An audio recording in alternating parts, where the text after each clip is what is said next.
우리 성경 말씀 한 구절 찾아보겠습니다. 에베소서 4장 13절부터 16절까지 말씀입니다. 제가 가진 성경은 신약 성경 313페이지입니다.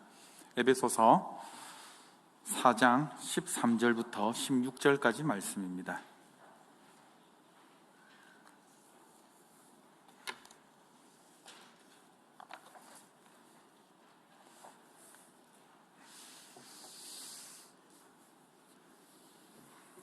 다 찾으셨나요?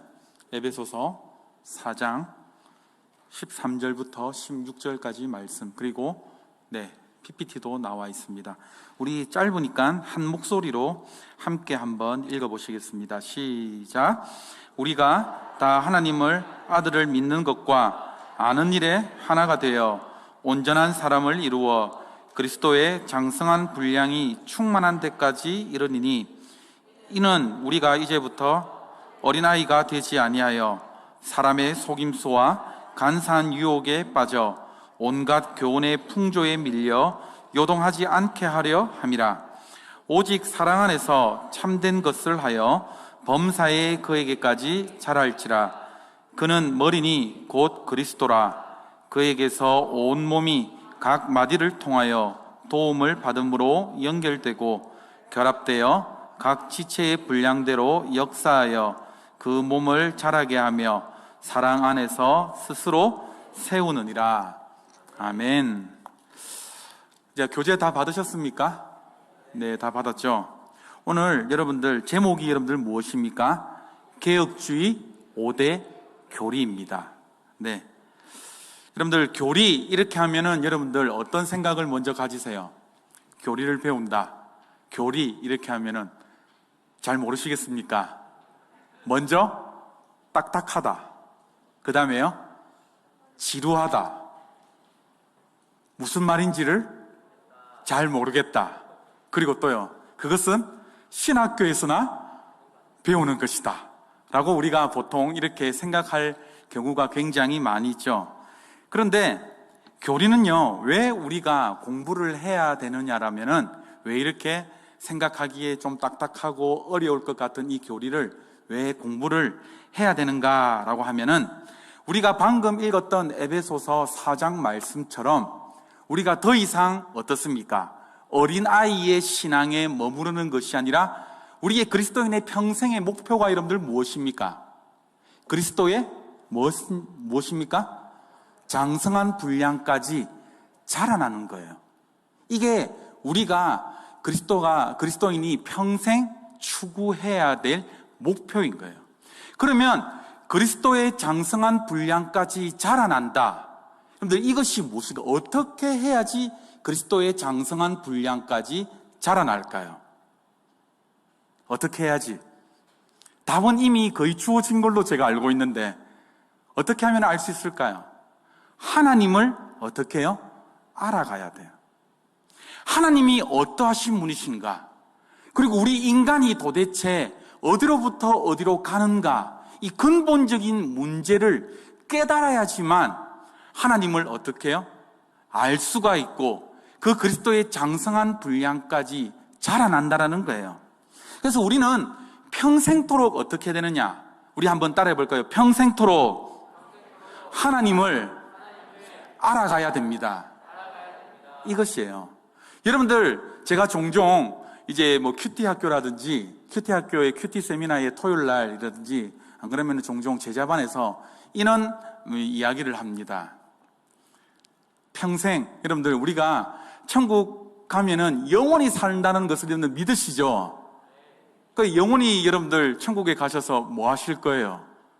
저는 이게 초등학교 때 되게 싫었어요. 평생토록 예배한다. 제일 싫었던 부분이에요.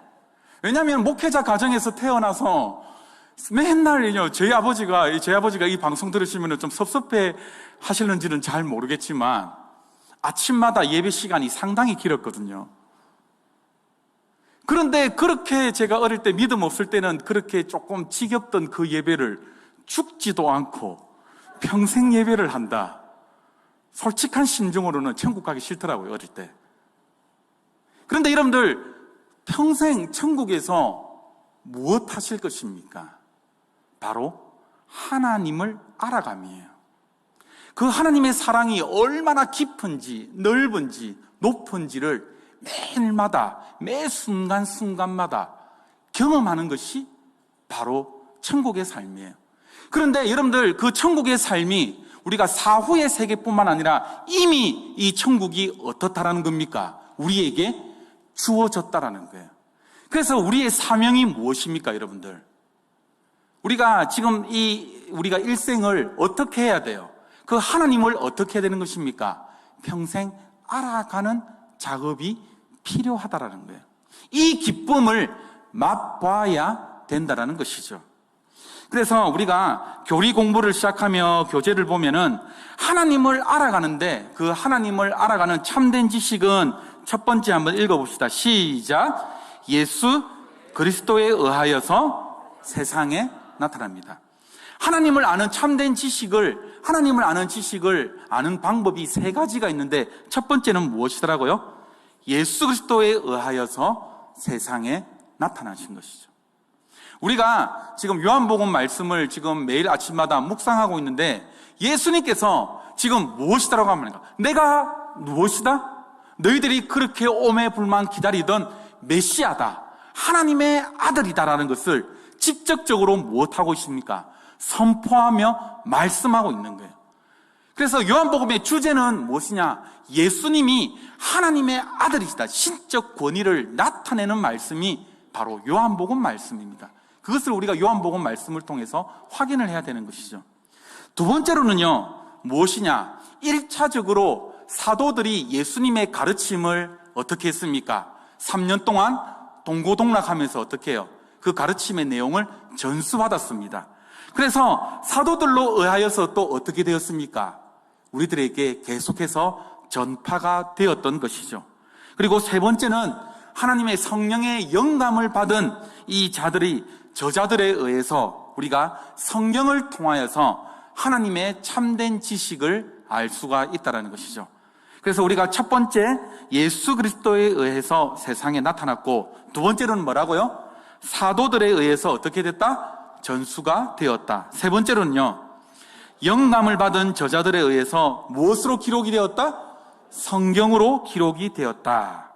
그래서 여러분들, 마태복음, 우리가 너무나 잘 아는 말씀, 마태복음 28장 20절 말씀, 지상대명령이라고 하는 그 말씀 있죠. 그 말씀을 보면은 무엇입니까? 우리가 성경에 계시된 그 하나님의 말씀을 무엇입니까? 가르치고 지키고 보존하고, 이 모든 말씀을 다음 세대에게 우리가 무엇을 하는 사명을 가지고 있습니까? 이 말씀을 다음 세대에게 그대로 전수할 사명을 우리가 가지고 있다라는 것이죠. 그래서 이 교리라는 것은 이러한 사명을 잘 감당하기 위해서 교리 공부를 어떻게 되는 것입니까? 착실하게 배워야 된다는 것입니다. 이해가 되셨어요? 이래서 교리 공부의 필요성이에요. 자, 그러면 교리라는 것은 무엇인가? 우리 한번, 제가 교재에 이렇게 적어 놓았습니다. 한번 읽어봅시다. 시작. 교리란 헬라어 디다케에서 유래된 용어인데, 어원은 교훈, 가르침을 의미한다. 두 번째로 읽어보겠습니다. 시작. 성경에 게시된 믿음의 내용들을 해석하고 정리하고 그것을 논리적으로 체계화하여 진술한 것입니다. 이걸 제가 설명드리겠습니다. 자, 예수님의 승천 이후에 이 사도들에게, 처음에 사도들과 여러 이 교회의 교사들에 의해서 하나님의 말씀이, 성경이 사도행전과 마태복음과 이렇게 마가복음 이런 것들이 제대로 성경이 필사되기 전에 이 사도들이 어떻게 하나님의 말씀을 증거를 했을까요? 어떻게 증거를 했을까요? 입에서 입으로, 구전으로 하나님의 말씀이 증거가 되었겠죠. 맞죠? 동의하십니까? 자, 그런데 구전으로 교훈을 드리는데, 만약 이 교리를요, 어느 집단에 믿고 따르는 내용 혹은 신앙의 도리라라고 정의를 한다라고 한다면은, 이때 당시 지금 신약 성경보다도 먼저 무엇이 정립이 되어 있었습니까? 교리가 먼저 정립이 되어 있었어요. 이해가 되세요? 신약 성경이 먼저 적혀지기 전에 이 사도들이 구전으로 하나님의 아들 메시아인 예수 그리스도가 바로 이러하신 분이시다를 계속해서 증거하며 나갈 때에 성경보다도 먼저 무엇이 생성되기 시작했다라고요? 교리가 생성되기 시작했다라는 거예요. 그리고 먼저 후대의 사람들이 이것을 이제 성경을 이제 기록하기 시작을 했던 것이죠. 그래서 성경 기록 이후에 교회는요, 오히려 그 성경을 해석을 하며 교리를 발전하는 역순의 과정을 통했다라는 것입니다. 이해가 되세요? 그래서 어떻게 하느냐, 그렇게 발전되고 계속해서 발전되고 이 교리들이 정말로 맞는 것인가 성경을 통해서 작업하고 비교해보고 확인이 되어서 뭐냐, 그 교회의 결정에 따라서 그 교리들이 일부는 수용이 되고 일부는 어떻게 되어버립니까? 폐기가 되어버립니다. 그래서 이런 과정들을 통해서 점점 무엇이냐? 체계를 갖추기 시작을 했다라는 거예요. 그래서 여러분들 교리는요, 단순히 제가 지금 적어놨는데 디다케에서 유래된 용어인데 교훈, 가르침의 의미보다 한 단계 더 뛰어나서 체계라는 의미를 가지고 있습니다. 교리라는 것은요. 그러니까 교리는 우리가 한번 따라해 봅시다. 성경에 계시된 믿음의 내용들을 해석하고 정리하여서 논리적으로 체계화시켜서 진술한 것이다. 이해가 되세요? 교리라는 것이 바로 무엇이다라는 걸. 그래서 여러분들 성경에 있는 이 내용들을 체계화시킨 것이 바로 무엇이다? 교리다라는 거예요. 자, 교리 중에 그래서 예를 들어서 제가 이 성경에 계시된 믿음의 내용들을 제가 적어놨는데 예를 들어서 제가 무엇이다라고 적어놨습니까? 삼위일체 교리라고 적어놨습니다. 여러분들 창세기부터 요한계시록까지 여러분들 쭉 한번 여러분들 살펴보십시오. 삼위일체에 대한 말씀이 나와 있는지요? 나와 있지 않습니다. 그런데 여러분들 뭐예요? 분명히 성경 말씀을 읽어보면은 성부 하나님, 성자 예수님, 성자 하나님, 성령 하나님이 무엇이다라는 거예요? 동등한 한 분이시다라는 것을 성경에서 이야기를 하고 있습니까? 안 하고 있습니까? 하고 있다는 거예요. 잘 모르세요, 여러분들? 성경을 읽으면 분명히 여러분들 삼위일체 교리에 대해서 말하고 있습니까? 안 하고 있습니까? 하고 있다라는 거예요. 이것을 종합적으로 체계화시키고 논리적으로 설명한 게 무엇이다? 교리다라는 거예요. 이해가 되셨습니까? 네. 그래서 뭐냐면은 많은 사람들이 교리 생각하면은 좀 딱딱하다, 어렵다라고 생각을 할지도 모르겠지만은 누구나 우리가 성경을 해석하고 성경을 읽는 사람이라고 한다면은 각각 개인마다 무엇을 들고 있게끔 마련입니까? 각자의 교리를 들고 있습니다. 맞죠?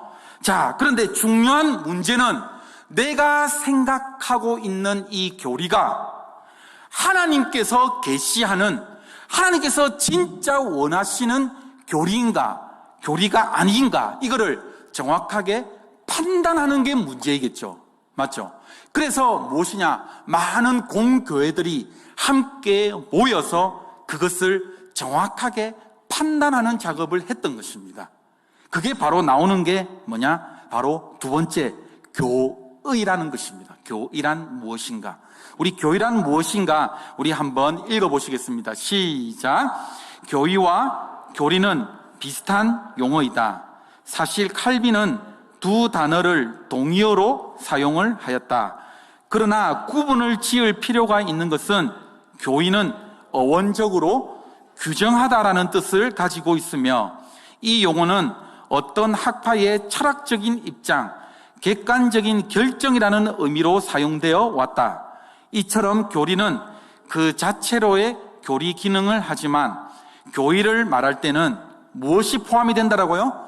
공적인 권위가 포함이 된다. 공적인 권위에 여러분들 동그라미 치셔야 돼요.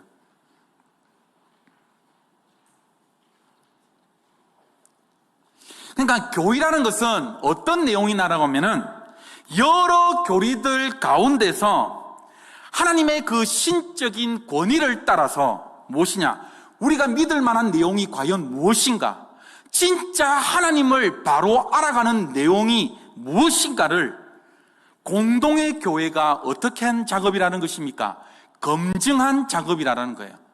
그래서 대한예수교 장로회 특히 고시는 개혁주의를 따르고 있는데 그 개혁주의의 교리는 바로 이러이러한 것이다라는 것을 공적으로 선포한 것이 무엇이다? 바로 교회라는 거예요. 이해가 되셨어요? 그래서 사실 우리 한국교회에 한국교회가 뿐만 아니라 많은 전 세계적으로 감리교라든지 침례교라든지 여러 가지 교단들이 많이 있을 수가 있겠죠. 그러나 그들이 각각 주장하는 교회 교리들은 어떻다라는 거예요? 조금씩 다를 수가 있다라는 거예요. 이해가 되십니까? 그런데 저희들이 속해 있는 대한예수교 장로회 가로 열고 고신 가로 닫고 이거는 개혁주의는 개혁주의에서 이야기하는 교리는 바로 이것이다라고 공적으로 선포하는 것이 무엇이다? 교의다라는 거예요. 이해가 되셨습니까? 그래서 그것을 오늘 저와 여러분들이 함께 지금 속해 있는 이 함께하는 교회가 지금 이야기하고 있는 교리는 과연 무엇인가를 배우는 것이 가장 기본이 되는 것이 무엇이다? 칼빈의 5대 교리다라는 것입니다. 이해가 되셨죠? 자, 그러면 공교회적 교의의 필요성. 그러면 공교회적으로 이것을 공인하고 선포하는 것이 왜 필요한가? 한번 읽어봅시다. 시작. 교의가 형성되기 시작한 배경에는 진리를 위협하는 이단들과 기독교 교리를 공격하는 철학자들의 영향이 매우 컸었다. 따라서 초대교회는 진리를 보호하고 또한 변증하기 위해서 교리들을 더욱 체계화하였고 논리적으로 발전시켰다. 다음으로 또 한번 다시 읽어보겠습니다. 시작. 이렇게 확립된 교회들은 진리의 보수와 전수를 위해서 내부적으로 요구되기 시작하였으며 진리의 터 위에 견고한 교회를 세워나가기 위한 목적으로 다음 세대에게 전수되어 전통을 이룬다라는 거예요. 이해가 되셨어요, 여러분들? 우리가 가지고 있는 이 진리의 말씀들을 다음 세대들에게 올바르게 전수하기 위해서 무엇입니까? 공적으로 선포해야 됐다라는 것이죠. 초대교회 당시에 수많은 이 교리와 사상가들이 많은 이 사상들이 이 철학자들을 통해서 많이 위협을 당해왔어요. 그래서 우리가 믿는 하나님은 이것이다라고 공적으로 선포하며 나갈 필요성이 있었다라는 거예요. 이해가 되셨습니까? 자, 그래서 공교회적 교회의 필요성 첫 번째, 무슨 삶을 위해서 필요합니까? 첫 번째, 성령의 삶을 위해서 필요합니다. 여러분들, 우리가 신앙생활을 할 때에 어떤 사람들은 이 교리와 교의와 신앙을 그냥 별개로 생각을 합니다. 그런데 제가 이 강의의 서두에서도 제가 이야기를 했듯이 그렇지가 않다라는 거죠. 교의와 신앙은 어떤 관계입니까, 여러분들? 매우 밀접한 관계입니다. 왜? 우리의 신앙은 어떻게 된다라고요? 그리스도인의 근본적인 목표가 여러분들 무엇이라고 했습니까? 하나님을 알아갈미예요. 하나님을 알아갈미인데 그 하나님을 제대로 알지를 못한다는 것은 여러분들 어떠한 문제를 야기시킵니까? 엄청난 결과잖아요. 우리가 하나님을 오해하고 잘못 믿을 수가 있는 거잖아요. 자, 이거와 똑같습니다. 여러분들, 속도가 중요한 것이 아니라 여러분들 무엇이 중요합니까? 방향이 중요해요. 제가 신대원 다닐 때 제가 이걸 저번에 한번 예를 들은 적이 있는데 제 동기 전도사 이렇게 보면 월요일 날 카풀을 해가지고 천안에 왔다 갔다 하거든요. 그런데 이 전도사는 내비가 아무리 전방 2km의 우회전을 하라고 해도 그대로 직진합니다. 그러면 우리가 돌아가면서 운전을 하지 않습니까? 이게 지금은 이제 목사님이 됐고 선교사가 됐는데 그 목사님의 전략이었는지는 모르겠지만 우리가 조금 피곤해서 월요일날 다 이제 주일날, 토요일날, 주일날 사이 가면은 이제 월요일날 진짜 학교 가기 싫거든요. 올라가기가 싫거든요. 그래서 이렇게 올라가다 보면은 서로 막 차키를 떠맡기고 서로 운전해라고 가위바위보 하고 이렇게 하는데 항상 그 전도사님이 운전할 때는 눈을 떠보면은 어딘지 압니까? 저 전라도로 가가 있고요. 어떤 데는 저 강원도 원주로 가가 있습니다. 분명히 꺾어야 될 부분에. 어때요, 여러분들? 속도가 중요한 것이 아니라 뭐가 중요하더라고요? 방향이 중요해요. 그래서 우리가 신앙생활을 할 때에 하나님을 어떤 하나님이신가를 아는 게 굉장히 중요하다라는 거예요. 그래서 성령의 삶을 위해서 필요하다. 올바른 교회가 여러분들 무엇입니까? 하나님에 대한 바른 생각을 가질 수가 있는 거예요. 성경을 자기 마음대로 해석하고 자기를 자의적으로 해석해야 하는 것이 아니라 하나님께서 이 말씀을 처음에 주셨을 때에 도대체 어떠한 목적으로 우리에게 지금 이 말씀이 어떻게 적용되고 있는가, 이 말씀이 되게 중요한 거예요.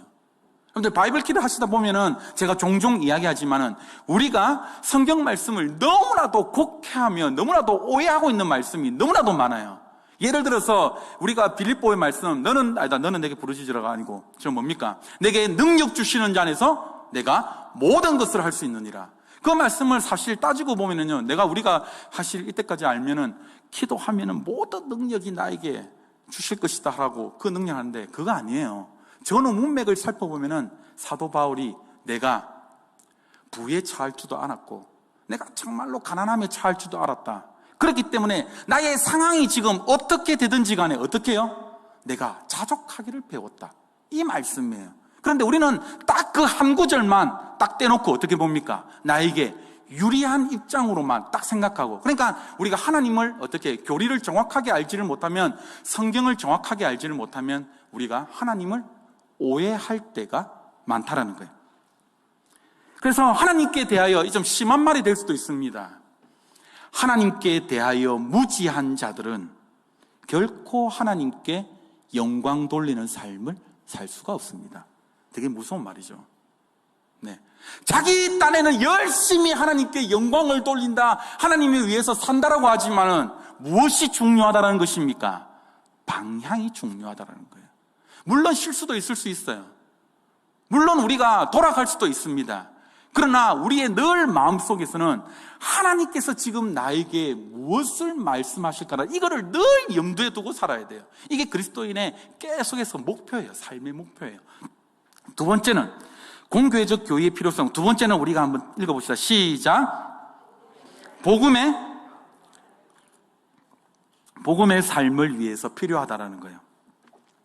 내가 받은 복음, 내가 지금 가지고 있는 이 복음을 예수 믿지 아니하는 자들에게 효과적으로 이것을 전하기 위해서는 반드시 우리가 교회에 대한 이해가 반드시 필요해야 안 해요? 필요하잖아요. 삼위일체에 대해서 물었는데 저는 그걸 잘 모르겠는데요. 이렇게 새신자들이 물어보면 여러분들 어떻게 하시겠습니까? 그것은 목사님에게로 이렇게 패스해야 됩니까? 아니에요. 여러분들이 그 사실을 알고 여러분들이 복음을 전할 수가 있어야 돼요. 특히 여러분들 하나님의 교회들이 처음에 여러분들 복음을 전할 때 딱 무엇을 근거로 여러분들 딱 그 성경 말씀을 펼치는 줄 압니까?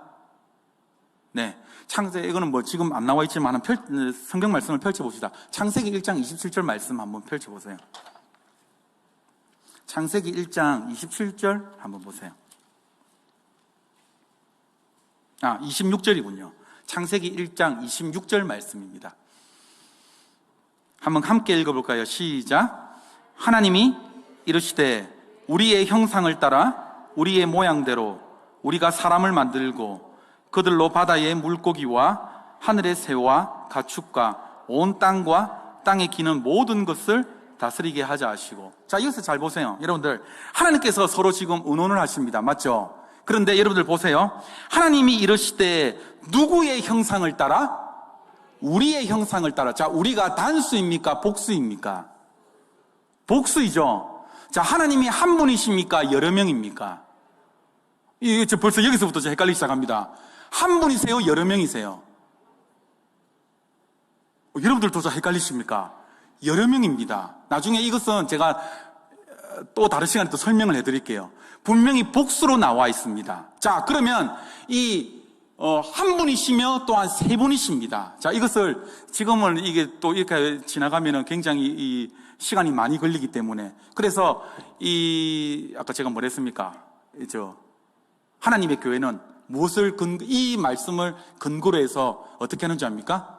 아버지 하나님과 어머님의 하나님이 있습니다라고 근거를 댑니다. 여기서 여러분들 그 말씀을 여러분들 이 복음이 아니지, 그런 쓰레기와 같은 여러분들 말을 들었을 때에, 죄송합니다, 방송 나가면은 험한 말을 하면 안 되는데, 그런 말을 들었을 때 여러분들이 어떻게 이 논리를 여러분들 반박해야 됩니까? 삼위일체 교리다라는 것을 여러분들이 정확하게 제시해 주어야 된다는 거예요. 이것은. 네. 시간 있으면 제가 다음에 설명을 해드리고요. 자, 그래서 이 복음을 효과적으로 전파하기 위해서 무엇입니까? 교리에 대한 바른 이해가 필요하다. 세 번째로는요, 진리의 삶을 살기 위해서 무엇이 필요하다? 교리가 필요하다. 요즘 현대 신학들, 특별히 자유주의 신학들이 너무나 난무합니다. 예수님 기절설도 있습니다. 네. 예수님께서 3일 십자가에 돌아가셨을 때 죽지 않았고 어떻게 해요? 잠시 기절했다가 태어났다.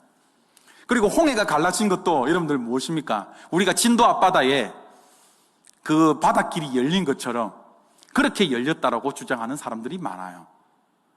그러니까 여러분들 무엇이에요? 우리가 정말로 하나님의 말씀을, 정말로 정확무한 하나님의 100%의 이 말씀을 믿기 위해서는 올바른 무엇을 알아야 된다? 교리를 알아야 된다는 거죠. 자, 그리고 네 번째는 어떤 삶을 살기 위해서요? 사랑의 삶을 살기 위해서 필요하다라는 거예요. 그래서 여러분들 교리와 성경입니다. 우리가 한번 읽어봅시다. 시작. 비록 교리가 공교회의 권위 있는 결정이라고 할지라도 성경과 동등한 권위를 가지지 않는다. 교리는 무엇입니까? 역사적이며 동시에 인간의 성찰의 산물이다. 그래서 교리도 교리와 마찬가지로 성경으로 무엇입니까? 비판을 받으며 이것들이 모두 성경 무엇에 있다? 성경의 권위 아래 있다라는 거예요. 우리가 아무리 공교회들이 모여서 연구하고 이것을 공교회적으로 선포한다라고 할지라도 혹 인간의 실수가 있다 없다? 있을 수가 있다라는 거예요. 그래서 모든 권위는 무엇에 있다라는 것입니까? 성경 말씀에 있다라는 것입니다. 이 말씀입니다. 아시겠죠? 본론으로 들어가야 되는데 벌써 서론이 이렇게 길어버리면 안 되는, 오늘 짧게 마치려고 했는데, 자, 그래서 교리의 건전한 기능, 이렇게 올바르게 교육하며 성도의 책임과 의무를 이해시키는 거 여러 가지들이 있습니다. 자, 그러면 교리의 표준 문서들이 있습니다. 우리들이 매일 새벽 기도 때마다, 우리가 예배 때마다 우리가 선포하는 것 무엇입니까?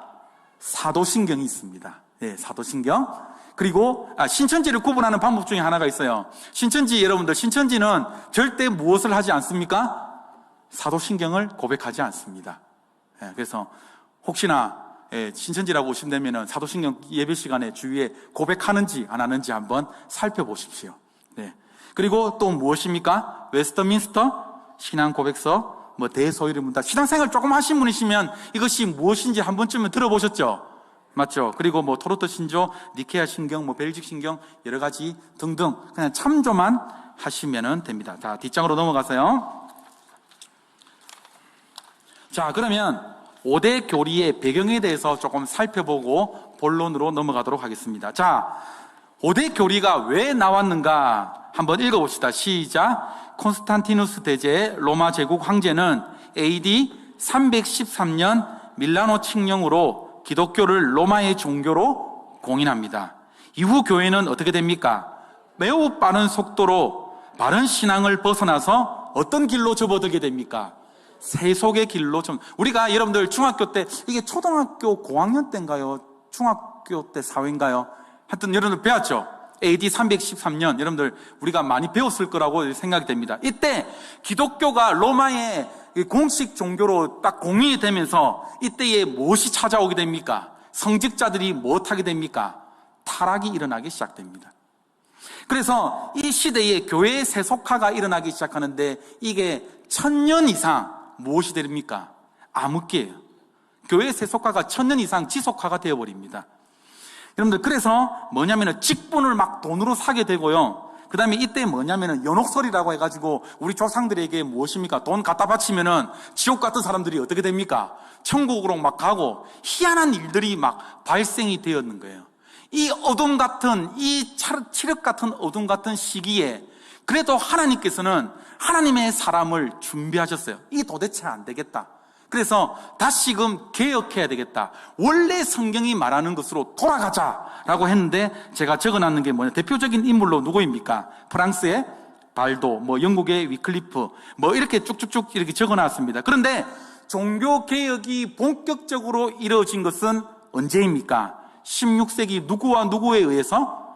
루터와 칼빈에 의해서 종교개혁이 확실하게 이루어졌어요. 이때 종교개혁이 이루어진 핵심 사상이 무엇이냐? 제가 밑줄은 안 꺼놨고 적어놨는데 무슨 교리를 앞세웠어요?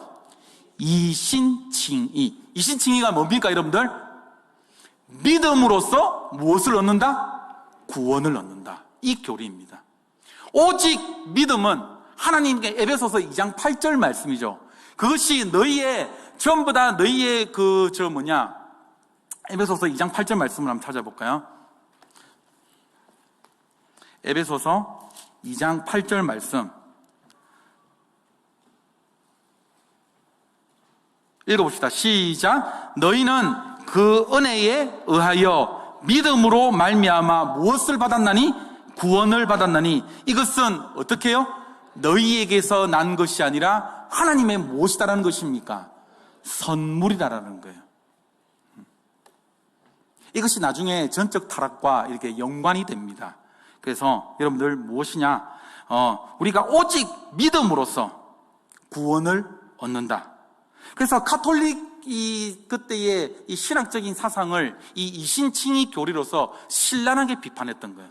너희들이 지금 다 이야기하고 있는 것, 설파하고 있는 것, 다 그것이 어떻게 되었다? 잘못이다라고 하나하나 반박하게 되었다라는 것이죠. 자, 그래서 우리가 이제 개혁주의, 흔히 칼빈주의라고 이야기하는데, 자, 종교개혁의 가장 큰 수학이 여러분들 무엇입니까? 성경에 무엇을 회복한 것입니까? 권위를 회복한 것이죠. 이때 여러분들 이 중세 교회 때 암흑기 때는 성경을 아무나 읽을 수 있었습니까? 없었습니까? 없었어요.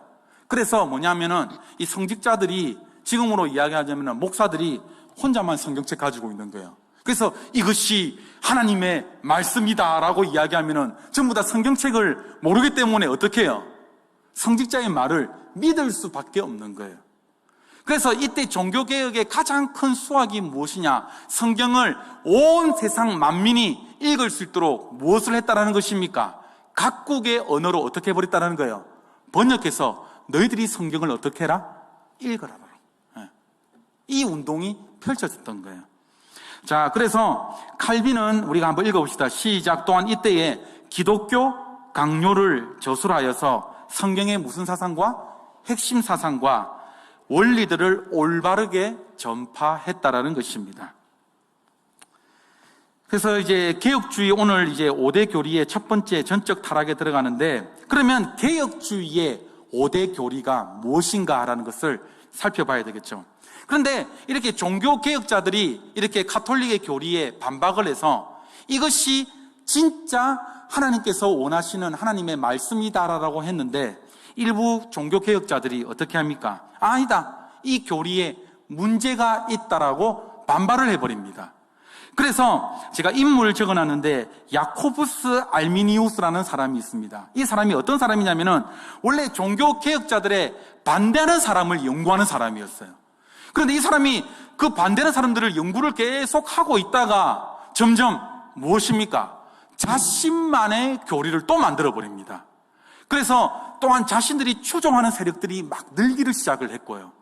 그래서 어떤 일이 생겼냐면은 이 사람이 죽고 나서도 막 추종자가 이렇게 막 생기니까는 그 추종자들이 이 개혁주의의 교리에 반대하는 5개의 주요 교리를 어디에다가 네덜란드 정부에 공식 항의해버립니다. 이 교리가 진짜 맞느냐, 맞지 않느냐라고 항의를 해버립니다. 그래서 네덜란드 이 개혁교회가 누구의 가르침이 옳은가 이렇게 함께 모여서 고민하게 되고 함께 검토하기 시작하는 것이죠. 그래서 이 설명대로 어떻게 됐습니까? 1618년도에 어떻게 했습니까? 도르트에서 목사와 신학자들이 국제회의를 거쳐가지고 결론 한번 읽어봅시다. 시작. 오랜 회의 끝에 종교개혁자들이 가르침이 성경적인 바른 교리다라는 것을 어떻게 내버립니까? 결론을 내어버립니다. 그리고 알미니우스를 따르는 학론파들의 5가지의 주장을 반대하는 무엇을 작성해버립니까? 도르트 신조를 작성합니다. 이 신조에 담겨진 5가지의 핵심 주제가 무엇이다? 저희들이 지금 5주 동안 배울 무엇이다? 예, 개혁주의 5대 교리입니다. 좀 이해가 되셨습니까? 그래서 이 개혁주의 5대 교리를 배우는 것이 가장 기초적이며 가장 핵심적인 교리다라는 거예요. 그래서 5대 교리의 공부 목표, 이것은 집에 가셔서 시간 나시면은 한번 읽어보시면 되겠습니다. 이제 본론으로 넘어갑니다. 자, 빨리빨리 넘어가 볼게요. 자, 먼저 전적 타락에 대해서 배워봅시다. 로마서 5장 16절 말씀, 이 교재에도 있습니다. 함께 한번 읽어보시겠습니다. 시작. 죄로 말미암아 사망이 들어왔나니 이와 같이 모든 사람이 죄를 지었으므로 사망이 모든 사람에게 이르느니라. 자, 여기서 여러분들이 동그라미 치실 게 여러분들 어디에 동그라미를 쳐야 되겠습니까? 여러분들 이 로마서 5장 16절 말씀에 한 사람으로 말미암아, 한 사람에게다가 여러분들 동그라미 치시고요. 그 다음에 두 번째로는요, 모든 사람이 죄를 지었으므로. 오늘 전적 타락을 이해를 하는데 굉장한 중요한 키워드입니다. 한 사람으로 말미암아 죄가 세상에 들어왔고요. 그 다음에 모든 사람이 죄를 지었으므로 사망이 모든 사람에 이르렀다라고 합니다. 자, 마음의 문을 열며 우리가 함께 아래의 글을 한번 읽어봅시다. 그리고 한번 서로의 생각을 지금은 뭐 소그룹이 아니니까는 한번 생각을 한번 해보세요. 한번 읽어봅시다. 시작. 중국의 철학자였던 맹자는 인간의 본성은 본래 선하다라는 성선설을 주장하였다. 순전한 하늘의 도덕성이 인간의 본성에 새겨져 출생한다라는 주장이다.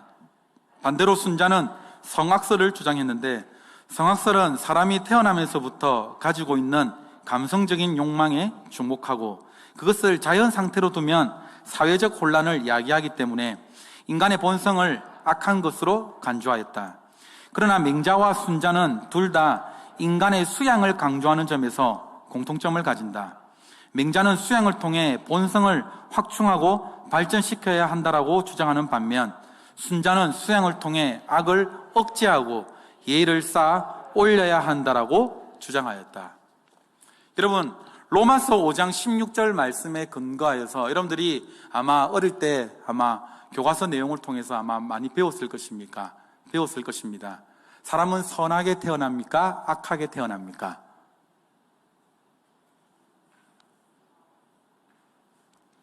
방금 읽었잖아요. 로마서 5장 16절 말씀 읽었잖아요. 모든 사람이 어떻게 해요? 죄를 범하였음에, 네, 그거는 로마서 3장 21절 말씀이죠. 모든 사람의 죄를 범하였음에 하나님의 뭐라고요? 영광에 이르지 못하였다. 로마서 5장 16절 말씀에 모든 사람이 어떻게 해요? 죄를 지었으므로 사망이 어디에게? 모든 사람에게 이르느니라. 근데 제가 이것을 사실 이해를 잘 못했는데, 여러분들, 사람이 악하게 태어난다, 잘 이해를 못했는데 제가 자녀를 키워보니까 너무나도 잘 알겠습니다. 네. 이 원리라고 하면은 여러분들, 아이 때는 여러분들 죄를 가르쳐 주지 않았기 때문에 여러분들 어때요, 여러분들? 선해야 돼요. 그런데 이 못된 마음은 어디로부터 오는 것일까요? 저희 첫째가 오래간만이 아니죠. 굉장히 이제 저희가 결혼하고 나서 약 3년이 넘도록 애가 생기지 않아서, 예, 그 귀한 아들입니다. 비싼 보약을 먹고 태어나가지고 굉장히 이제 첫째 미니가 이렇게 태어났었는데 굉장히 이제 가족들 간의 사랑을 굉장히 많이 받았죠. 예, 그랬는데 이 친구가 둘째가 태어나더니 딱 상황이 바뀝니다. 여러분들도 아마 경험을 해보셨을 거예요. 엄마 앞에서는, 아빠 앞에서는 동생을 귀엽다 막 이렇게 합니다. 그런데 우리 부모님들이, 어른들이 안 보는 사이에 어떻게 합니까? 네, 꼬집고. 그러니까는 질투가 난다 이거죠. 누가 가르쳐 주지도 않았는데 본성이 여러분들 어떻다라는 거예요. 네, 미움이라는 게 들어갔다라는 거예요. 그래서 여러분들, 우리가 이 내용을, 여러분들 교리 내용들을 지금 살펴보면은 아마 이것들이 이해가 아마 잘 될 겁니다. 자, 그래서 여러분들 내용 살피기 1번, 전적 타락 교리에서 타락이 의미하는 바가 여러분들 무엇일까요? 전적 타락에서 타락하면은 여러분들 어떤 생각이 드십니까? 아, 저 지사님 저거 타락했네, 저거. 저 목사 저거 타락했다, 저 타락한 목사다. 이런 말들을 함부로 올려서는 안 되는 말이지만, 우리가 저 사람을 두고 평가할 때에, 타락했다라고 할 때에 타락이 여러분들 어떤 의미를 가지는 것일까요? 타락이라는 말이 뭘까요? 기차로 표현하자면 좋습니다. 탈선, 올바른 길을 쭉 가고 있다가 어떻다라는 거예요? 잘못된 길로 빠져버린 일을 무엇이다라고 이야기합니까? 타락이라고 합니다. 그래서 원래 하나님께서 인간을 창조하실 때는 여러분들 어떻게 지었어요? 선한 존재로 지었어요. 그런데 하나님의 이 품 안에 있을 때는 선한 존재였다가 이 인간성이 하나님을 의지하지 않는 마음이 발동되어 버리니까는 어떻게 해요? 올바른 길에서 벗어나서 어떤 길로? 벗어나는 길로 접어들었다는 것이죠. 이게 무엇이다? 타락이라는 것이에요. 쉽게 말해서 원래는 선하고 원래 착했던 사람이, 저 같은 사람이 친구 잘못 만나가지고, 네, 보통 이제 고등학교 때 이제 항상 부모님 모셔와! 이렇게 하면은 항상 부모님들이 이야기하는 게 뭡니까? 네? 전부 다 100이면은 100, 자기 아들이 잘못된 것은 하나도 이야기 안 합니다. 전부 다 뭐라고 이야기합니까? 친구 잘못 만났어. 네, 친구 잘못 만나서. 네, 그렇게 이야기하는데 우스갯소리인데, 이 잘못을, 어떤 착한 사람이 어떤 잘못을 저질러서 변하거나, 맞죠? 예, 점점 악화되는 달 때 부패라는 말과 함께 무엇이 사용됩니까? 타락이라는 말이 사용됩니다. 하나님께서 인간을 창조하실 때에 보시기에 무엇이다라고 이야기합니까? 심히 좋았더라. 그 토부의 상태에서 어떤 상태입니까? 벗어난 상태를 타락이라고 이야기하는 거예요.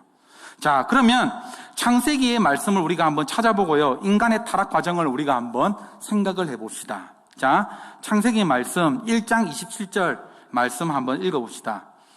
자, 하나님이 남자와 여자를 그분의 무엇을 따라 지었습니까? 형상을 따라 지었습니다. 형상을 따라 무엇 하시고? 창조하시고, 또 어떻게 해요? 어디에서 살게 하셨습니까? 에덴 동산에서 살게 하셨죠. 이게 창세기 1장 27절 말씀입니다. 그런데 창세기 2장 16절부터 17절까지의 말씀을 보면은 하나님께서 이 아담에게, 하와에게 명령하신 것이 있습니다. 그것은 어떤 명령입니까? 동산 중앙에 있는 무엇을 먹지 말라? 선과 악을 알게 하는 과실을 먹지 말라, 선악과를 먹지 말라라고 명령하십니다. 자, 세 번째입니다. 3장 1절부터 4장 4절까지 보면은, 자, 뱀이 나옵니다. 이것이 사단이죠. 사단이 지금 하와를 무엇으로 유혹합니까? 거짓으로 유혹합니다. 그래서 선악과를 먹도록 유혹한 것이죠. 그래서 여자는 선악과를 먹고 누구에게도 주어버립니까? 아담, 남자에게도 그 선악과를 주어서 그것을 먹게 만들어버립니다. 지금 열심히 잘 적고 계시죠? 자, 남자도 그것을 먹고 인간이 마침내 어떻게 되어버린 것입니까? 두려워했다라는 것이죠. 나중에 설명에도 여러분들 나오겠지만은 우리가 흔히 이렇게 생각하기가 쉬워요. 선악과 그거 하나 먹은 거, 뭐 크게 잘못이다라고. 여러분들 이렇게 생각하지 않았어요? 여러분들 처음 믿을 때 그거 하나 먹은 거, 사과같이 생긴 거 그거 하나 먹었다라고 여러분들 뭐 크게 영원히 살 존재를 갖다가 죽게끔 만들어놨냐라고 생각하면 모르겠지만 이 비유에 여러분들 생각하면 굉장히 쉽습니다. 여러분들 결혼식을 할 때 여러분들 자세히 한번 보십시오.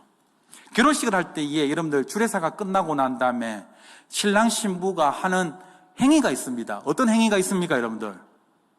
뽀뽀 이렇게 하면 곤란합니다, 여러분들. 네. 어떤 걸 합니까? 하는 데도 있고 안 하는 데도 있는데 반드시 뭘 합니까?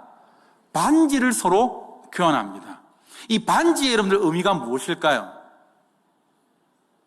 반지의 의미가 여러분들 뭘까요? 저도 지금 결혼 10년 차가 넘다 보니까 반지를 이제 빼버렸는데 반지의 의미가 뭘까요? 서로 만인들 앞에서 무엇을 공포하는 겁니까? 나는 평생토록 이 사람을 무엇하겠다? 사랑하겠다라는 언약이에요. 약속이에요. 여자도 마찬가지죠. 내가 검은 이 뿌리가 팥뿌리가 되도록 흰 머리가 되도록 평생토록 사랑하겠다라는 언약, 약속이에요. 이 반지에 여러분들 효력이 있어서 그것들의 언약이 유효한 것입니까? 아니에요. 이거는 상징일 뿐이에요. 선악과도 여러분들 마찬가지입니다. 하나님과 사람과의 무엇을 맺은 거예요? 사랑의 언약을 맺은 거예요. 나는 너를 사랑하겠다. 사람은 무엇입니까? 하나님만 바라봐야 되는 언약의 약속인 거예요. 근데 선악과를 먹었다는 것은 내가 뭐였다는 거예요? 다른 사람에게 눈을 돌렸다는 거예요. 바람을 폈다는 거예요. 이 언약이 어떻게 되어버렸다는 것입니까? 깨어졌다라는 의미인 것입니다. 그래서 단순히 이거 먹었다라는 사실로 여러분들 보시면은 안 된다라는 거예요. 자, 그래서 이 아래의 표에 인간의 본래 모습, 원래는 토부, 원래 정말로 하나님께서 정말로 심장이 정말로 뛰면서 바운스 하면서 정말로 보시기에 힘이 좋았다라는 그 상태, 인간이 원래 창조된 모습, 그 제시된 단어가 제가 무엇입니까? 한번 봅시다. 타락전 거룩은 무엇이에요? 지혜와 총명과 사랑과 정직과 겸손과 순종과 순수와 인내, 이는 모든 것들이 무엇이냐? 타락전의 단어들이라고 보면 돼요.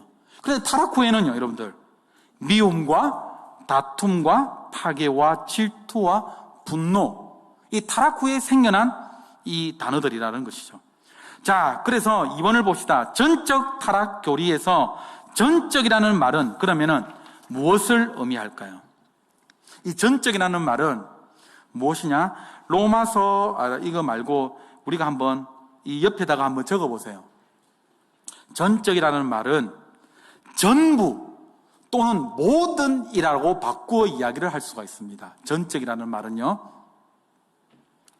그러니까 전적 타락은 간단히 말해서 뭐예요? 한 사람도 예외가 없이 전부가 어떻게 했다라는 의미입니까? 타락했다라는 의미예요. 그래서 첫 번째 지금 세 가지가 지금 제시가 되어 있는데요. 자, 전적 타락 교리에서 전적이라는 말의 의미가 무엇이냐? 첫 번째 무엇입니까? 모든 인간이, 세상에 태어난 모든 사람이 어떻게 됐다? 타락했다라는 거예요. 로마서 5장 12절 말씀 아까 읽었지만 다시 한 번 더 읽어보시겠습니다. 시작. 그러므로 한 사람으로 말미암아 죄가 세상에 들어오고 죄로 말미암아 사망이 들어왔나니 이와 같이 모든 사람이 무엇을 지음으로? 죄를 지었으므로 사망이 모든 사람에게 이르느니라. 아시겠습니까? 자, 두 번째로는요, 무엇이에요, 여러분들? 모든 사람뿐만 아니라 모든 어디에서요? 영역에서. 사람의 지혜나 마음이나 정서나 의지의 모든 영역에서 무엇이 되어버렸다? 타락되었다라는 거예요. 예레미야 17장 9절 말씀을 한번 읽어봅시다. 시작. 만물보다 거짓되고 심히 부패한 것은 마음이라. 여러분들 한번 보세요. 여러분의 마음밭을 여러분들 한번 살펴보세요. 오늘도 여러분들 미워하면 살인죄를 지었다라고 했는데 오늘 저와 여러분들은 몇 명의 사람을 죽였습니까? 수없이 우리는 죽이고 있습니다. 사실 우리는 겉으로 깨끗하다라고 이야기하지만 우리는 어떤 사람들이에요? 안 들킨 죄인이에요. 사실 제가 계속해서 하는 작업이 무엇이냐면은 매일 밤 잠들기 전에 아침부터 일어나서 잠들기 전까지 제 하루의 일과를 한번 돌려봅니다. 그러면서 기도하면서 자요. 어떤 사람들을 만났고 내가 그 시간에 어떤 생각을 했고, 참 이게요, 직면하기 싫을 때가 너무 많아요. 내가 여러분들 앞에 제가 목사로서 제가 이렇게 아주 선하게 제가 이야기를 하고 있지만, 또 이렇게 또 이야기하시면 또 제가 유 목사 또 이런 또 다른 생각을 가지고 한다라고 또 이야기할지도 모르겠지만, 제 잠드는 순간순간이 어떨 때는 고통의 순간이 사실 있어요. 하나님, 내가 정말로 이렇게 마음이 이렇게 부패해서 괜찮겠습니까? 내가 참 하나님을 닮고 싶다라고 이야기하지만 왜 그 순간에는 그런 악이 제가 왜 자꾸 받쳐 올라올까요? 여러분들의 일생을 한번 되돌아보면은 정말로 악한 것이 여러분들 무엇이에요?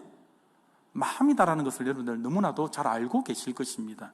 그래서 우리는 모든 영역에서 어떻게 되었다? 부패한 인생이라는. 자, 그리고 에베소서 4장 19절 말씀, 모든 능력의 부분에서, 자, 한번 읽어봅시다. 시작. 구원을 얻을 만한 지식이나 선을 행할 수 있는 모든 능력이 어떻게 됐다? 부패했다라는 거예요.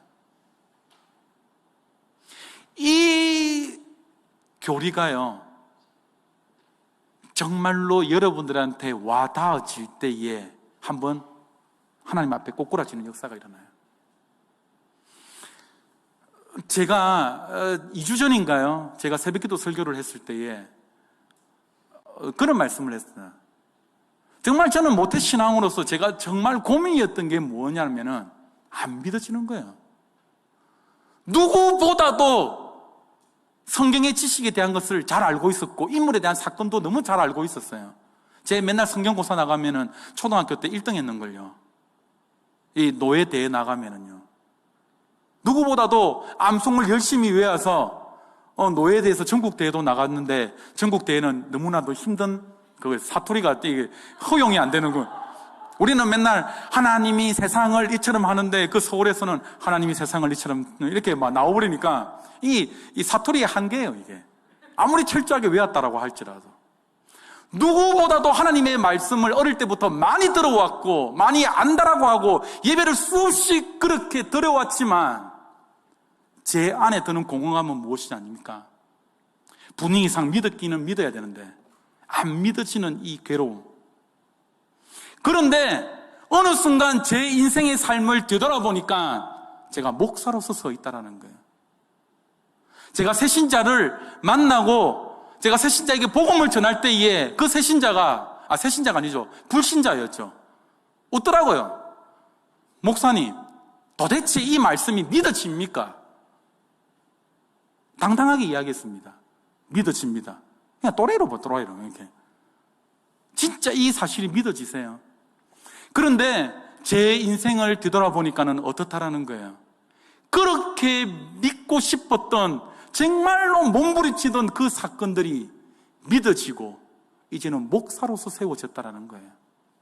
여러분들, 우리가 구원을 얻을 만한 능력과 지식이 우리 안에 전혀 없어요. 그래서 우리가 매일마다 하나님 앞에 고백해야 되는 내용이 무엇이냐? 하나님, 우리의 힘으로, 우리의 능력으로 하나님을 알 수 있는 능력이 전혀 없습니다. 나에게도 오늘 하나님께서 은혜를 부으셔서, 성령을 부으셔서 하나님을 깨닫게 하는 이 지식을 나에게 허락해 주십시오. 이 기도가 우리의 매일 삶 가운데에 있어야 된다는 거예요.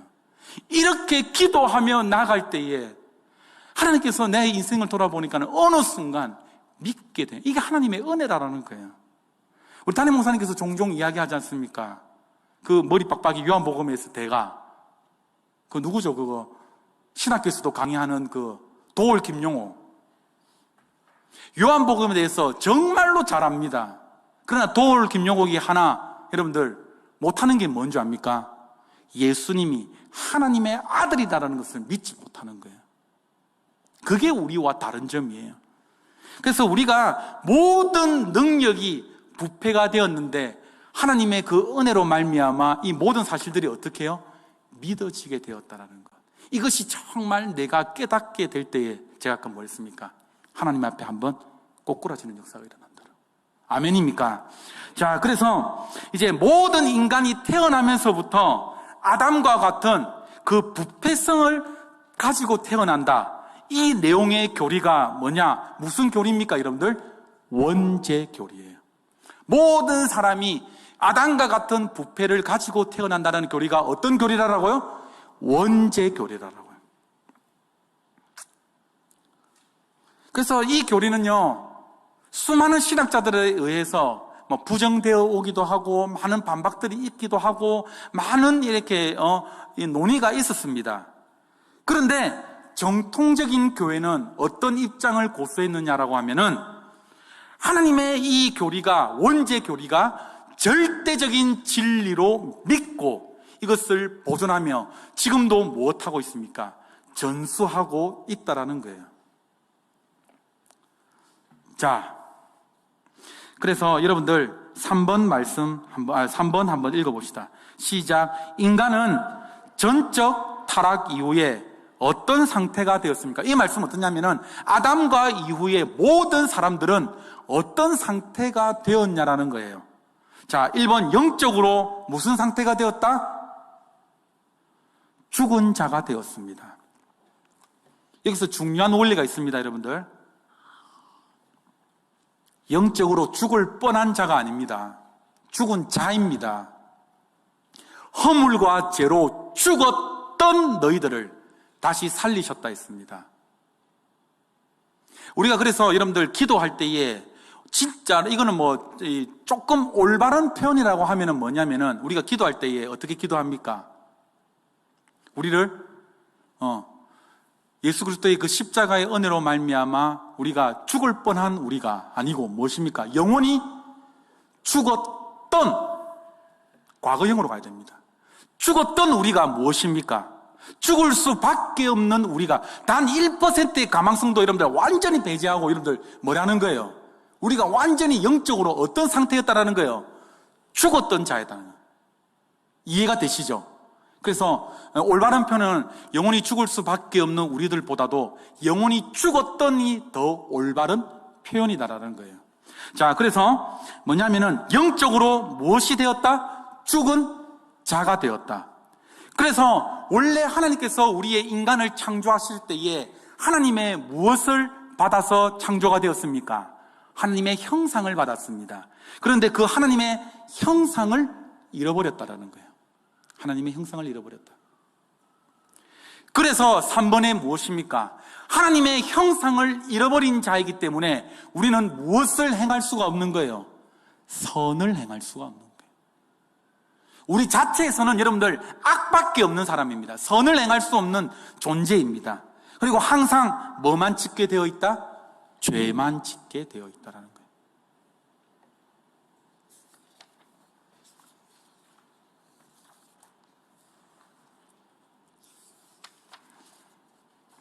이것들은 이렇게 생각하면 돼요. 우리가 여러분들 혹시 여러분들 배를 타고 가실 때에 여러분들 배의 핸들을 돌리지만은 여러분들 배를 여러분들 방향키를 갖다가 여러분들 조정하는 것은 여러분들 뭔지 압니까? 배 맨 뒤에 있는 뭡니까? 이 키라는 거예요. 굉장히 조그만한 뭐예요? 이 판처럼 생긴 것이 조금만 방향을 틀면은 어떻게 되는 것입니까? 배가 좌우로 항해가 됩니다. 우리의 인생이, 타락한 인생이 한 이 배의 키가 한 15도, 10도 정도로 이렇게 휘어 있다고 생각하면 돼요. 우리가 아무리 직진하려고 해도 우리 인간의 본성이 어떻다라는 거예요? 타락적으로 어떻게 된다는 것입니까? 이미 휘어져 있다라는 거예요. 그래서 우리가 우리의 인생을 계속해서 내버려 두면은 어떻게 해요? 자연적인 본성으로 인해서 우리는 무엇을 찾게끔 되어 있습니까? 악한 것, 죄된 본성으로 계속 기울어져 있어요. 그래서 항상 하나님의 말씀으로 우리의 인생을 어떻게 되는 거예요? 견책하고 또 살피고 방향이 휘어져 있던 부분들을 계속해서 무슨 작업을 해야 되는 거예요? 돌이키는 작업을 해야 돼요. 이것이 우리가 하나님을 닮아가는 과정이에요. 평생도록 해야 되는 거예요. 순간순간 여러분들 이것은 매일의 작업이 중요합니다. 그래서 항상 담임 목사님이 중요하게 생각하시는 거 뭡니까? 뭐예요? 매일 묵상이에요. 매일 묵상. 나 자신을 계속해서 살펴보는 게 뭐예요? 매일. 이게 그래서 조금만 여러분들 놓치면 항상 제가 뭡니까? 떨어져가 있다니까요. 이렇게 쭉 벗어나가 있다니까요.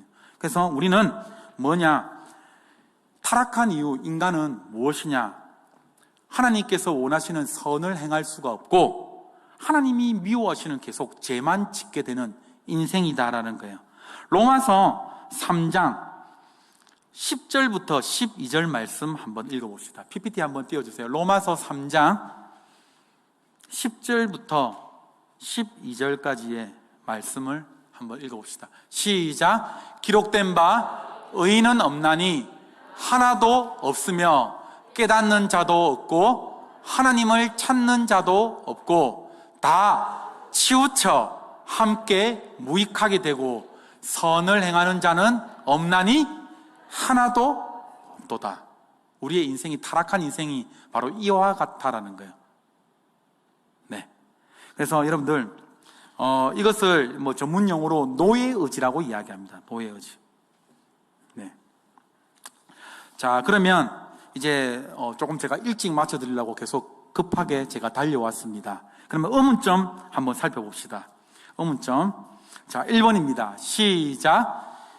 이수신과 같은 영웅적인 선인들은 왜 구원을 받을 수가 없나요? 꼭 여러분들 전도하면은 이런 질문들을 하게 됩니다. 맞죠? 이수신은 구원을 받았습니까? 받은 것 같아요? 안 받은 것 같아요? 눈으로서 사인을 주십시오. 마스크를 끼니까 전혀 여러분들의 의견을 잘 모르겠습니다. 받은 것 같아요? 아닌 것 같습니까? 아, 예, 여러 가지 지금 막 이렇게 결론적으로 이야기하자면은 받지를 못했습니다. 제가 설명을 해드릴게요. 자, 하나님께서 우리가 인간이 전적으로 타락했지만은 하나님께서 우리 인간들에게 남겨주신 선한 능력이 조금 있습니다. 아주 약하게 남아 있습니다. 그래서 부분적으로 상대적으로 도덕적인 사고를 하며 각자의 양심에 따라서 선한 일을 행할 수 있는 그런 양심이 우리에게 있다 없다? 조금 남아있어요. 이것을 개혁주의 신앙에서는 무엇이다라고 부르냐 하면은 바로 본성의 빛이라고 부릅니다. 그런데 이 본성의 빛이 너무나도 희미하여서 하나님의 기준에는 어떻게 한다? 미치지를 못한다라는 거예요.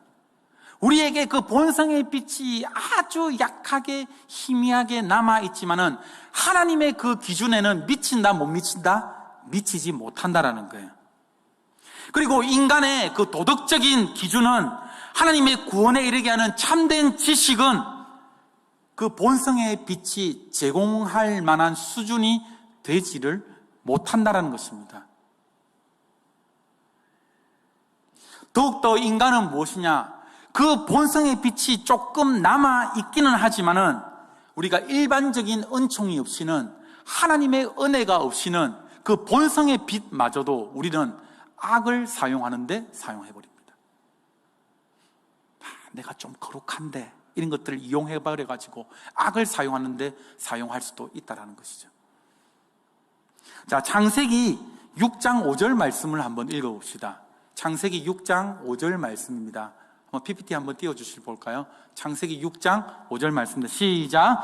여호와께서 사람의 죄악이 세상에 가득함과 그의 마음으로 생각하던 모든 계획이 항상 악할 뿐임을 보시고. 자, 그러니까는 도덕에서 출발하는 선행으로는 여러분들 어때요? 결코 하나님께서 원하시는 그의 의의 그 결승점에 도달할 수 있다 없다? 없다라는 것이에요. 이거는 마치 예를 들어서 여러분들 지금 이 물이 있는데 물에다가 여러분들 조금이라도 아주 극소량의 만약에 잉크물을 여러분들 부었다. 제가 이것을 마실 수가 있을까요? 없을까요? 없어요. 왜냐? 전적으로 어떻게 해버렸다? 부패하고 타락해버렸다는 거예요. 이것이 전적으로 여러분들 맑은 생수에 조금이라도 죄가 들어오기 시작한다면 이것은 마실 수 없는 구정물과 같은 그런 이치와 원리라는 거예요. 그래서 우리가 본성의 빛이 남아있다라고 하더라도 하나님의 기준점에 미치지를 못한다는 것을 아셔야 됩니다. 왜 그랬는지는 묻지 마십시오. 하나님께 물어야 돼요, 사실은. 저는 천국 가서 하나님께 질문할 게 굉장히 많습니다. 성경을 읽으면서도 사실 이해가 안 되는 부분들이 좀 많아요. 그런데 그것은 우리가 너무 인간적으로 여러분들 해석하지 말고 하나님께 맡겨야 돼요. 이것이 뭐 좀 그러면 목사님 너무 책임 없는 말이 아닙니까? 라고 하지만은 여러분들 그것을 어떻게 여러분들 인간적인 하나님의 그 지혜를 어떻게 인간적인 논리로 다 설명합니까? 여러분들 삼위일체 정말로 이해를 제가 잘 설명한다 하지만은 이걸 진짜 이해가 잘 되세요? 안 돼요. 그럼 믿음으로써 받아들여야 되는 부분인 거예요. 그래서 이런 부분들도 나중에 천국 가서 우리 같이 한번 하나님과 함께 토의를 한번 해봅시다. 네, 두 번째입니다. 자, 2번 한번 읽어봅시다. 시작. 오타입니다. 사회적 기준으로 처벌받거나 비난받을 만한 죄를 짓지 않은 사람도 죄인인가요? 죄인입니까? 죄인 아닙니까? 여러분들. 왜 죄인입니까? 네, 이제 조금 이해가 되시기 때문에 여러 가지 대답들이 나와 있습니다.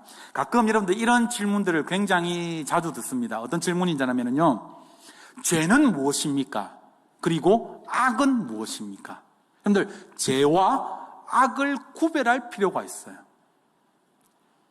우리는 흔히 죄와 악을 혼돈할 때가 많아요. 또 이거 뭔 말인가 좀 싶으시죠? 지금 자매는 눈을 깜빡깜빡거리면서 지금 처음 듣는 이야기라고 지금 생각을 하시는데 죄와 악을 구분할 필요가 있습니다.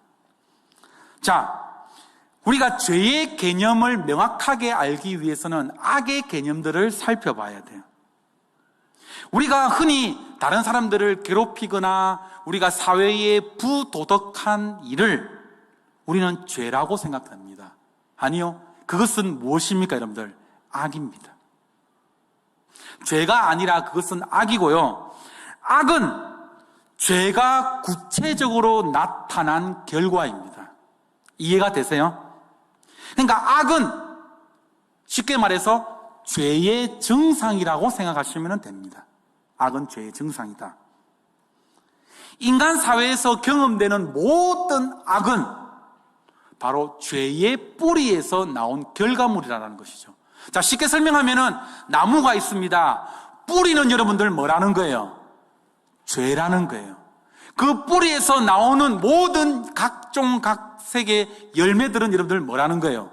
악이라는 거예요. 이해가 되셨습니까? 그래서 우리가 흔히 쉽게 저것은 죄라고 생각하는 것이 무엇이다? 악이라는 거예요. 네. 인간이 처음부터 아담과 하와의 이후로부터 죄라는 병연군에 지금 코로나19가 걸리듯이 이 죄라는 오염군에 뭐가 됐다라는 거예요? 병에 걸렸다라는 거예요. 그래서 우리가 악을 어떻게 하는 겁니까? 계속해서 나올 수밖에 없는 존재로 만들어졌다라는 거예요. 이해가 되셨어요? 그래서 악이라는 중심으로 우리가 계속해서 발전해서 계속해서 비참한 고통이 우리의 인생 가운데에 나타나게 된다는 겁니다. 그러면 죄의 성립 기준을 여러분들 한번 잘 생각을 해보세요. 죄의 성립 기준. 죄라고 생각하면요, 불신자들이 생각하는 죄의 성립 기준은 굉장히 애매모호합니다. 여러분들 혹시 싱가포르 가보셨습니까? 싱가포르를 제가 가는 일이 있는데 싱가포르 가면은 희한한 법이 있습니다. 우리는 마음껏 껌을 씹을 수가 있죠. 싱가포르는요, 공항에 들어가자마자 그 껌이 있으면 여러분들 어떻게 되는지 압니까? 바로 벌금 묻니다. 희한하죠? 제가 깜짝 놀랐던 게 뭐냐면 여러분들 버스를 타서 물 위에 그 어떠한 음식도 먹어서는 안 됩니다. 우리는 뭐 가끔 가다가 보면 버스에서 막 햄버거도 드시고 막 그렇게 하잖아요. 그렇게 싱가포르에서 했다가는 난리가 납니다. 바로 벌금이 엄청나게 셉니다. 자, 싱가포르에서 생각하는 죄와 우리나라에서 생각하는 죄가 기준점이 어떻게 해요? 서로 달라요. 그 나라에서는 죄가 되지 않는 것이 우리나라에서는 죄가 될 수가 있다는, 그만큼 인간 사회에서 죄라고 생각하는 것은 도덕적 기준이 어떻다는 것입니까? 서로 다르다라는 거예요. 죄를 판단하는 기준도 또한 시대별로 틀립니다. 예전에서는 우리나라에서 간통죄가 있었어요? 없었어요? 있었어요. 그런데 시대가 지나마자 지금 어떻게 돼버렸습니까? 지금 간통죄가 어떻게 돼버렸습니까? 폐지가 돼버렸어요. 시대마다 기준이 자꾸 우리 인간 사회에서는 달라지게 됩니다.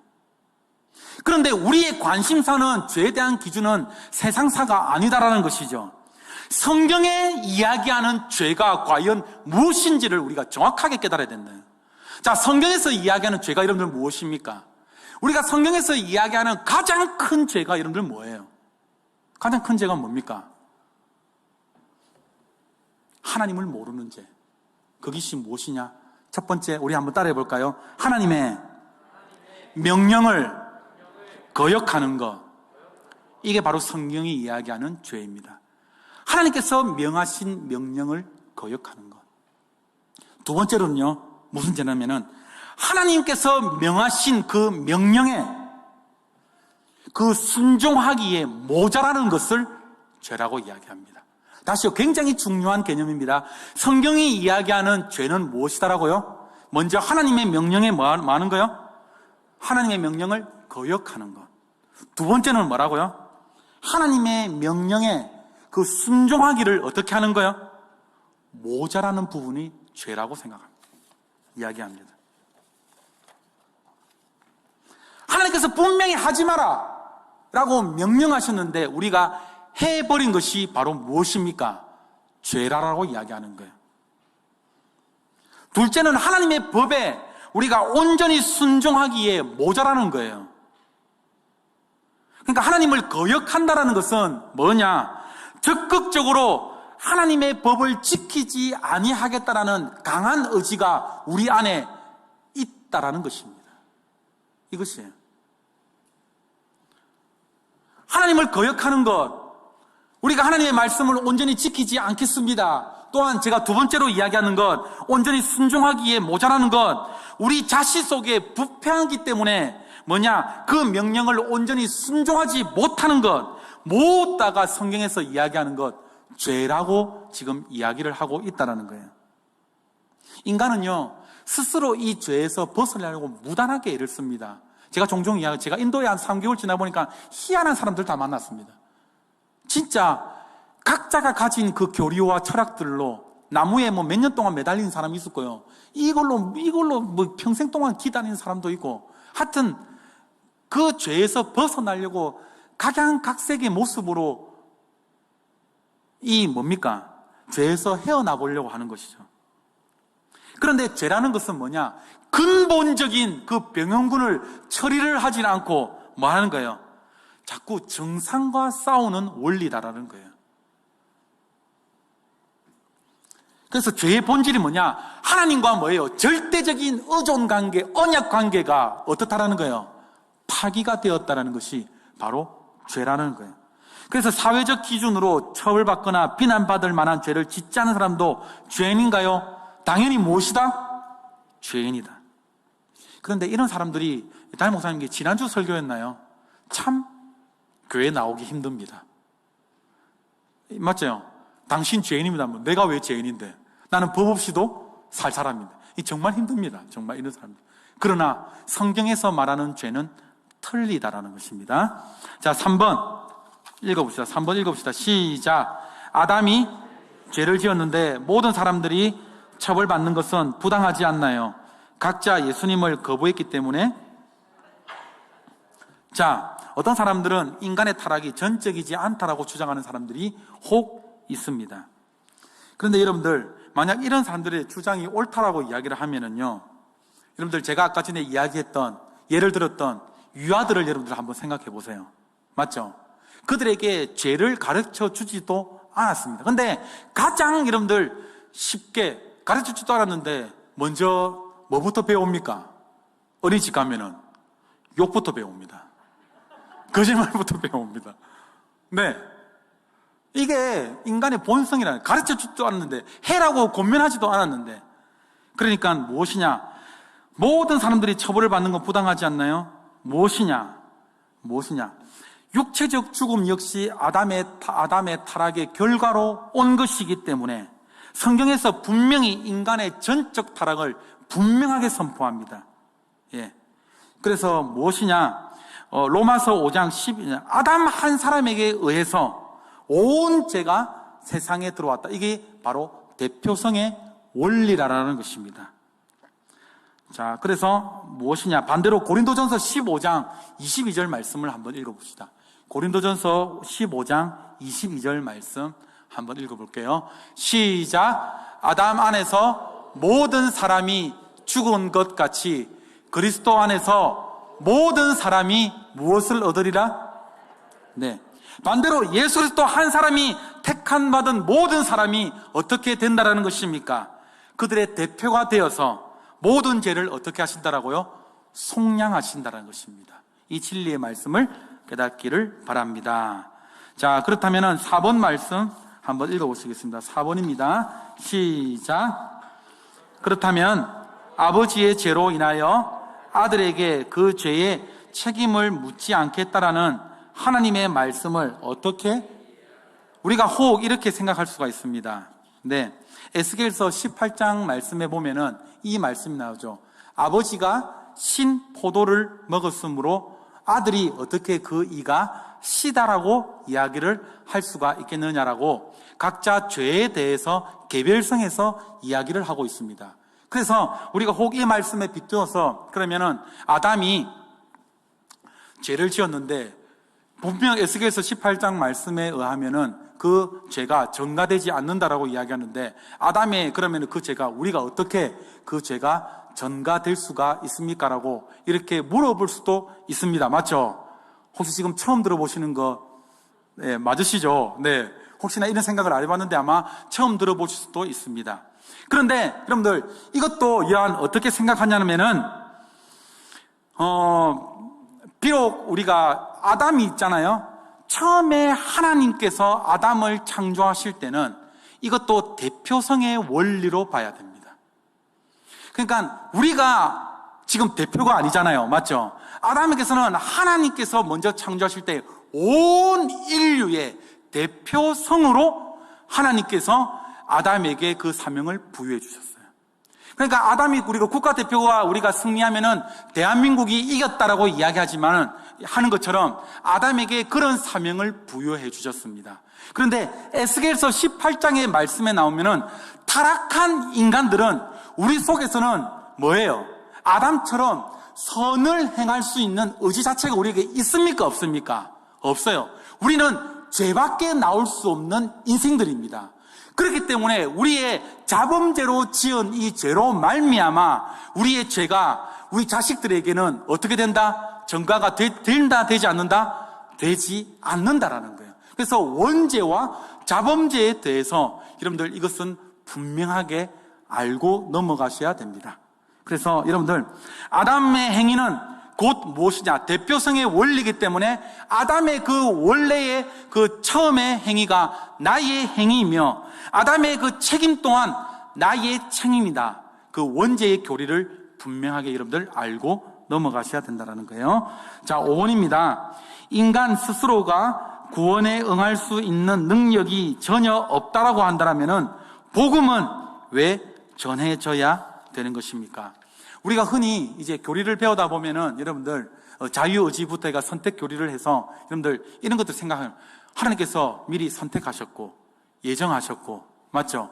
구원할 자를 미리 아시고 계시는데 우리가 복음 전하는 것 무슨 소용이 있나? 하나님께서 나중에 다 알아서 하실 텐데 혹시나 여러분들 매월 4월달과 11월달에 오면은 이런 생각이 드시지 않습니까? 전도 축제가 선포될 때마다 하나님께서 다 알아서 하실 건데 우리가 무슨 소용이 있냐라고 생각하실지를 모르겠지만 여러분들 이것은요 어떻게 생각하냐면은 이는 우리가 아까 전에 뭘 했습니까? 심각한 질병에 걸려서 죄에 걸려서 우리가 전적으로 어떤 상태에 있는 거예요? 무능한 상태에 있어요. 우리의 힘으로 어떻다라는 거예요? 하나님 앞에 나올 수가 없는 상태예요. 그러니까 어떤 설명을 하면 우리가 너무나 중병에 걸려가지고 손가락 하나 까딱할 수 없는 그런 상황에 우리가 중병에 누워있다고 생각을 합시다. 예를 들어서요. 그런데 뭐냐면은 우리가 문 앞에 서가지고 지금 좋은 약 가지고 있으니까는 치료제가 있으니까는 나와가지고 빨리 일어나와가지고 이 약 먹으세요 라고 하면은 좋은 의사입니까? 나쁜 의사입니까? 아닌 거잖아요. 맞죠? 우리가 어떻게 해요? 좋은 의사고 좋은 사람이라고 한다면은 그 약을 어떻게 해야 되는 거예요? 그 환자한테 입에 털어넣어야 되는 거예요. 약을 주사를 어떻게 되는 겁니까? 직접 맞춰야 되는 거예요. 이 복음도 이와 같다라는 거예요. 그래서 하나님의 부패한 인간을 그분의 능력 가운데서 효과적으로 부르시며 완전하게 치유하며 살리시는데 그 방법을 누구를 통해서? 우리를 통해서 사용하시기를 원하신다라는 거예요. 그래서 우리는 그는 의사와 약을 소개하는 자로 역할을 우리에게 사명을 부여받았다라는 것입니다. 이 점을 여러분들 분명히 깨달으시기를 바랍니다. 그래서 로마서 10장 14절 말씀 한번 읽어봅시다. 로마서 10장 14절 말씀입니다. 로마서 10장 14절입니다. 시작. 듣지도 못한 일을 어찌 믿으리요? 전파하는 자가 없이 어찌 들으리요? 아멘입니까? 여러분들에게 그 사명이 주어졌다는 걸 믿으시기를 바랍니다. 4월 달에 방관자가 되지 않기를 바랍니다. 아시겠죠? 이 코로나 시대에, 어려운 시대에. 네. 마지막 6번입니다. 고작 과일 하나를 먹었다라는 이유로 온 인류를 영원한 멸망 가운데서 처하신다는 것은 매우 가혹한 처사가 아닌가요? 이거는 제가 아까 설명을 했죠. 맞죠? 이것은 무슨 관점에서 봐야 된다? 언약의 관점에서 봐야 된다. 사실 나무의 열매가 얼마나 가치가 있는가, 이것을 따지는 것은 굉장히 무의미한 일입니다. 그 하나님과의 언약, 약속이 얼마나 큰 의미인가를 여러분들이 생각해 봐야 되는 문제인 것이죠. 자, 그러면은 이제 정리를 합니다. 최초의 사람이었던 아담이 어떻습니까? 사단의 유혹을 받고 자신의 의지를 오용하여서 하나님과 같이 되려고 하다가 하나님께 불순종하고 하나님께 무엇을 했습니까, 여러분들? 반역했습니다. 그분과 언약을 무엇 해버렸습니까? 파기해버린 것이죠. 그래서 인간이 원래 하나님으로 받았던 모든 총명과 선하고 거룩하심, 모든 그런 거룩한 성향들이 전적으로 어떻게 해버렸다는 거예요? 상실되어 버렸다는 거예요. 그런데 약간의 본성의 빛이 남아있어서 상대적으로 선을 행할 수가 있습니다. 그런데 그것은 구원에 이르기에 절대적으로 부족하다라는 거예요. 인간의 그 마음과 인간의 그 상태가 정말로 선을 선택을 할 수가 없고 본성이 어떻다라는 것입니까? 악하다라는 거예요. 그래서 항상 이 배에 그 키가 기울어져 있는 것처럼 우리는 항상 무엇을 즐겨합니까? 악을 즐겨합니다. 나는 선을 즐겨하는데 아닙니다. 오늘 밤에 자신의 마음을 다시 한번 살펴보십시오. 우리가 얼마나 악을 즐겨하고 있는가를요. 심히 부패한 게 우리의 마음이라고 이야기했습니다. 죄를 계속해서 항상 반복해서 짓습니다. 그래서 우리는 결코 스스로 구원에 이를 수가 없습니다. 그 태초의 사람이었던 그 아담의 그 죄로 말미암아, 원죄로 말미암아 우리가 영원히 죽었던 자들입니다. 인류는요, 본질상 진노의 자녀가 되었다라는 거예요. 하나님과 단절이 되어서 영적인 사망에 이르렀다는 거예요. 그런데 쉽게 설명하면은 제가 초등부 맡고 있을 때에 제가 꽃을 꺾고 왔어요. 우리가 선악과를 먹었을 때에 여러분들 죽었습니까? 살았습니까? 이것도 헷갈리시면 안 되는데요. 살아있는 것 같으나 어떻게 해요? 죽었다라는 거예요. 장미꽃 꺾은 거와 똑같아요. 그것을 살아있는 것처럼 보이지만은 단절되어서 어떻다라는 거예요? 분리가 되었기 때문에 죽은 자라는 것입니다. 우리의 인생이 그렇다라는 거예요. 하나님과 단절된 상태예요.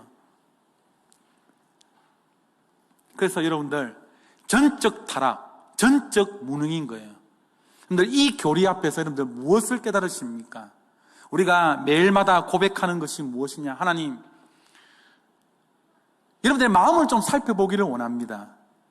신앙생활 하시면서 늘 이 작업이 필요해요. 하나님, 내가 얼마나 타락한 존재입니까? 무능한 존재입니까? 하나님께서 성령을 주시지 아니하시면은 내가 하나님을 알아갈 수 없는 존재입니다. 우리가 이 5주 동안, 이 개혁주의 5주 동안 교리 과정들을 공부하면서 그 원래 창조하셨던 그 토부의 모습을 우리가 알아가기를 원합니다. 하나님께서 진짜 우리 사람들에게 원하셨던 그것이 무엇인지를 우리가 깨닫기를 원합니다.